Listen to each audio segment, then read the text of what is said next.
قرآن کریم کے ایک اور آیت بھی ہم پیش کرتے ہیں، اذا قضیت الصلاۃ فانتشروا فی الارض، سورۃ الجمعہ کے اندر اللہ رب العزت نے ارشاد فرمایا اذا قضیت الصلاۃ، جب تم جمعہ کی نماز پڑھ لو، فانتشروا فی الارض، پھر تم زمین میں پھیل جاؤ اور اللہ کا رزق تلاش کرو۔ اگر قریشی صاحب کے مطابق اس کا ترجمہ کیا جائے تو پھر تو یوں بنتا ہے اذا قضیت الصلاۃ، جب تم نماز پوری کرنے لگو، یعنی نماز جمعہ ابھی پڑھ رہے ہو تو نماز کے دوران ہی فانتشروا فی الارض، تم زمین میں پھیل جاؤ اور اللہ کا رزق تلاش کرو، یعنی نماز کے دوران چلتے پھرتے رہو۔ حالانکہ ایسا تو نہیں ہے، اس کا معنی یہی ہے اذا قضیت الصلاۃ، جب تم نماز جمعہ پڑھ لو،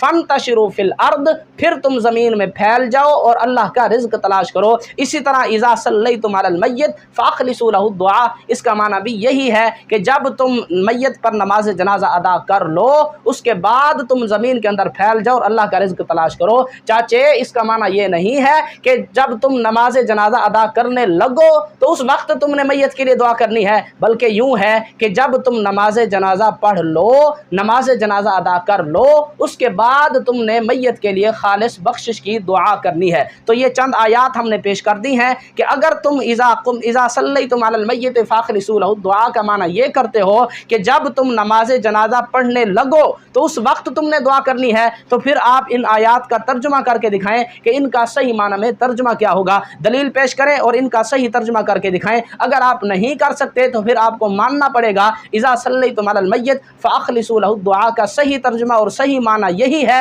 کہ جب تم نماز جنازہ ادا کر لو، اس کے بعد تم نے میت کے لیے خالص بخشش کی دعا کرنی ہے۔ اور دوسری بات یہ بھی ذہن کے اندر رکھیں کہ اذا صلیتم علی المیت فاخلصوا له الدعاء، فاخلصوا پر جو فا داخل ہے یہ فا تعقیب مع الوصل کی ہے، یعنی ایک کام کرنے کے فوراً بعد دوسرا کام کرنا۔ تو اس سے بھی یہ بات ثابت ہوتی ہے کہ جب تم میت پر نماز جنازہ پڑھ لو، اس کے بعد تم نے خالص میت کے لیے بخشش کی دعا کرنی ہے۔ اس کے بعد دوسری چیز جس کا مطالبہ کیا گیا اور کہا گیا کہ تم کسی روایت میں کسی حدیث میں الفاظ دکھا دو کہ نماز جنازہ کے بعد جن الفاظ کے ساتھ نبی کریم علیہ الصلوۃ والسلام نے دعا میت کے لیے کی ہو وہ کسی روایت کے اندر اگر آپ کے پاس ہو تو دکھا دو، تب ہم مانیں گے۔ اور اس پر ایک پیشکش بھی کی گئی کہ اگر کوئی شخص یہ دکھا دے گا تو ہم اپنی یہ گھڑی جو سعودی عرب سے آئی ہے جو تیسرے سسر کی طرف سے ہے تو ہم بطور تحفہ ان کو یہ انعام میں بھی دیں گے۔